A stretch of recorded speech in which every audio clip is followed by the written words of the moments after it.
Pertama, yang kami ingin tahu, kira-kira apa langkah konkret yang mau dilakukan oleh Mr. Sekjen dari ASEAN terhadap potensi perikanan dan kelautan di Provinsi Nusa Tenggara Timur.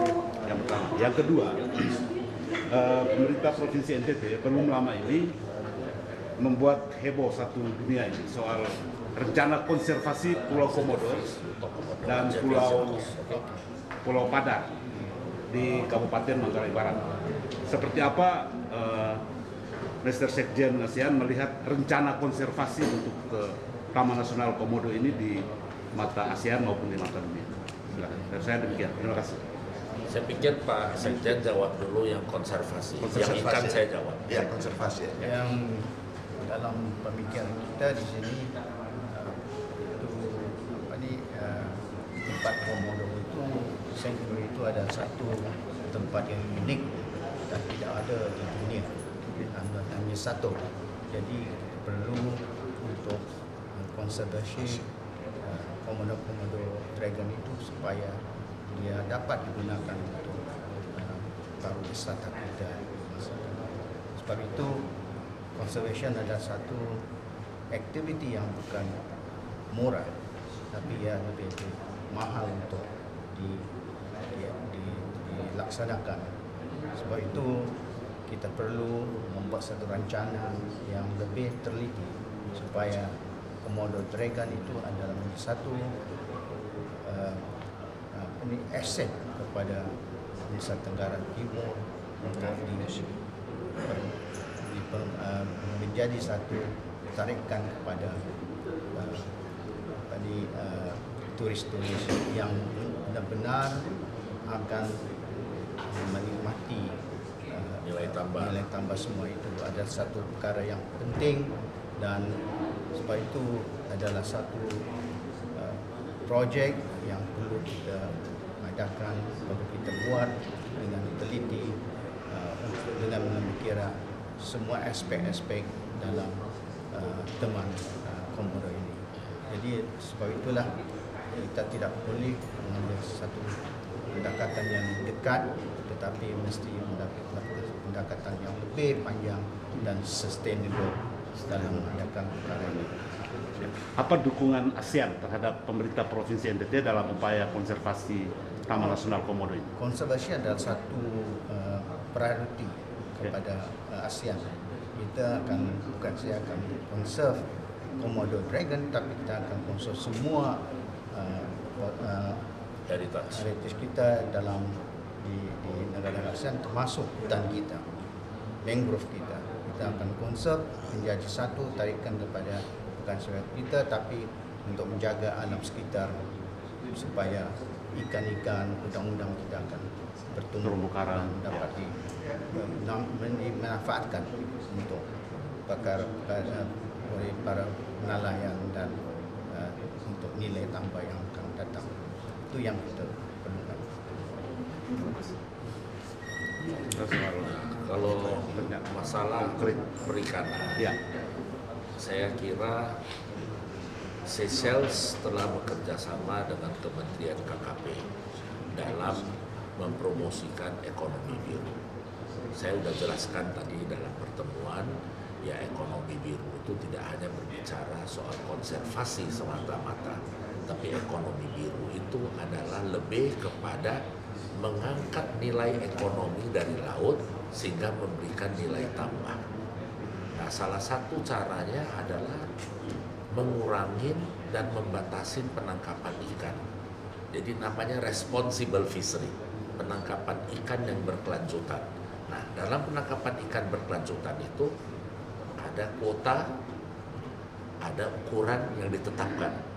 Nah, apakah itu akan mengurangi nilai ekonomi? Tidak, karena memang dunia dan masyarakat membutuhkan ikan itu. Nah, kalau pada saat supply-nya kurang, hukum ekonomi dimanapun Pak, pasti harganya naik. Ya, tapi kalau barangnya siapa orang saja bisa tangkap, ya harganya turun dan tidak menguntungkan nelayan. Jadi responsible fishery itu tujuannya adalah untuk memberikan peluang ya bagi masyarakat pesisir, bagi nelayan, bukan hanya bagi pengusaha-pengusaha besar, ya, sehingga ada keseimbangan. Ya, kalau pengusaha besar, kapalnya besar, alatnya hebat, dia ambil ikan semua, habis. Nelayan nggak punya apa-apa, ya kan? Nah, jadi perimbangan dan kesadaran dalam penangkapan yang berkelanjutan itulah yang akan diterapkan. Nah, sehingga pada akhirnya nilai tambah ikan itu bisa lebih baik. Nah, di samping penangkapan juga kita berbicara soal aquaculture, ya, yang aquaculture juga mengurangi penangkapan di laut, karena aquaculture itu merupakan farming, peternakan ikan di laut. Nah, gitu. Kalau di NTT potensi rumput lautnya juga sangat besar dan justru rumput laut terbaik di dunia itu dari NTT. Apa yang mau dibuat untuk pengembangan rumput laut di NTT? Ya, saya tidak tahu, Pak. Itu menurut Pak Wagub katanya tadi rumput laut terbaik. Ya. Nah, kualitasnya seperti apa kita tidak tahu, Pak. Konsistensi dan kepastian hasilnya sama seperti apa kita nggak tahu.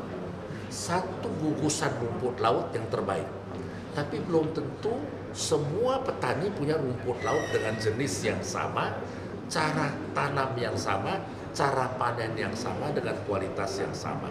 Nah, itu yang saya katakan tadi, perlu ada pelatihan dan penyuluhan.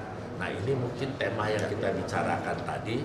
Jadi dalam pembibitan penanaman itu perlu ada pelatihan, ada keseragaman, sehingga hasil output panennya bisa sama, begitu Pak. Ya, itu aja Pak, terima kasih. Mungkin teman Pak, tadi kan ditawarkan oleh Pak Wagub untuk langkah konkret yang mau diambil oleh ASEAN untuk mendukung NTT dalam hal ekonomi biru tadi itu. Tadi Pak Wagub tawarkan ke ND, Ngada, dan juga Labuan Bajo. Nah, setuju tidak seperti itu sehingga ketika informasi kami keluar bahwa realnya seperti itu? Begini Pak, sebenarnya ide Pak Wagub itu datang dari saya. Saya katakan ke Pak Wagub masalah pengembangan fisik. Ya, NTT dan Seychelles sudah menggalang kerjasama. Tetapi setiap kita mau melangkah lebih detail, ada kesulitan-kesulitan di daerah. Itu yang saya katakan tadi, bahwa semua aparat pemerintah harus melihat bahwa pembangunan pariwisata itu adalah program jangka panjang, bukan program semasa aku menjabat 5 tahun. Ya, potong masa awal dan masa akhir, jadi hanya 3 tahun maksimal. Nah, ini yang harus dirubah. Nah, untuk merubah dan kesadaran itu, saya kira adalah tugas kita bersama-sama. Media punya peran, ya, untuk selalu menyadarkan, ya, melalui media-media dan tulisan yang positif, ya, bahwa NTT dan seluruh kekayaan alam dan lautnya adalah milik Indonesia dan masyarakat NTT. Jadi kalau hanya melihat jangka pendek, ya paling gampang ya serahkan aja sama investor. Habis itu rakyat jadi apa Pak? Penonton. Ya, lama-lama jadi tukang kebun pun nggak bisa lagi. Karena sudah banyak daerah-daerah di pusat sana tukang kebun pun dari Malaysia. Ahli kebunnya Pak, dari Malaysia. Nah, ahli taman sudah ada orang India dari Singapura. Lalu kemana? Benar kan Pak? Nah, jadi makanya mereka itu harus punya kesadaran. Nah, kesadaran itulah yang kami gariskan dalam pelatihan-pelatihan konkret. Nah, ini yang konkret. Yang kedua, yang masalah pembangunan fisik, saya katakan kepada Pak Wagub, lokasinya ada, masyarakatnya kooperatif, pemerintahnya mendukung, kita teken MOU Seychelles bangun. Itu dari saya, Pak, bukan dari beliau. Ya, terima kasih. Untuk Sekjen ASEAN, ini kan dari negara-negara ASEAN, untuk konservasi komodo tadi itu, Presiden Timor Leste itu sudah menjadi member di Pulau Komodo. Nah, untuk Sekjen ASEAN dan negara-negara ASEAN, kepala negara ASEAN yang lain seperti apa? Untuk konservasi tadi. He said about, coba ulangin deh. Untuk konservasi komodo itu, kan kepala negara, kalau kawasan ASEAN Timor Leste sudah menjadi member, dan untuk kepala negara dunia, bahkan mantan kepala negara macam Obama itu mendukung NTT untuk konservasi itu. Nah, ASEAN sendiri seperti apa? Mau jadi member, Jadi member. Jadi semua negara ASEAN itu jadi selain memberikan dukungan terhadap konservasi, juga menjadi member untuk berkunjung ke Taman Nasional Komodo untuk konservasi. Ya. So we should, this is an opportunity Malaysia government has proposed Australia to be part of the heritage park. About 55 heritage parks so far in ASEAN. Kita ada heritage park di Asia. Kita sudah identify, tapi Komodo Sanctuary Island, Komodo Island belum dijadikan heritage park.